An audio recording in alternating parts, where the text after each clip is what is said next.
اچھا جی، ہم پانی پیتے ہیں، کھانا کھاتے ہیں، تو بعض مرتبہ نا خاص طور سے پانی پیتے ہوئے کوئی ایسا گلاس ہوتا ہے، کوئی چیز ہوتی ہے کہ سائڈ سے وہ کونا اس کا ٹوٹ جاتا ہے، ذرا سا کیا کہتے ہیں اس کو، اگر کوئی اس طرح سے ٹوٹا ہوا برتن ہو نا جو ذرا سا ٹوٹ جاتا ہے بہت تھوڑا سا، اس کو نبی علیہ الصلوۃ والسلام نے استعمال کرنے سے منع کیا۔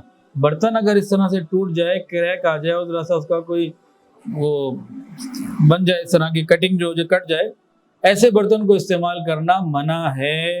نبی علیہ السلام نے ایسے جگہ سے پانی پینے کو، کھانا کھانے کو منع کیا۔ اس کے کئی نقصانات ہیں۔ ایک بات تو نبی علیہ السلام نے منع کر دیا، نبی کے خلاف کیوں جائیں ہم، یہ نقصان۔ دوسرا، جب ایسی جگہ سے پانی پئیں گے اگر اس میں کوئی سوراخ ہوگا تو نیچے گرے گا، برا لگے گا، کپڑے پہ گرے گا، بدن پر آئے گا، پھر اس پہ کوئی نوک بن گئی، وہ جناب ہونٹ کٹ سکتے ہیں، زخم ہو سکتا ہے، اسے کوئی اور نقصان پہنچایا جا سکتا ہے، پھر اس جگہ کی صفائی نہیں ہو سکتی۔ آپ کو میں میڈیکل سائنس کی ایک ریسرچ بھی بتا دوں۔ آج سائنسدانوں نے ریسرچ کی ہے ٹوٹے ہوئے برتنوں پر اس حدیث کو سامنے رکھ کے۔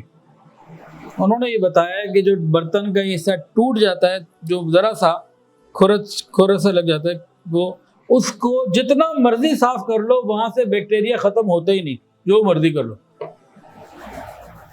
وہ بیماریوں کے گھر بن جاتا ہے۔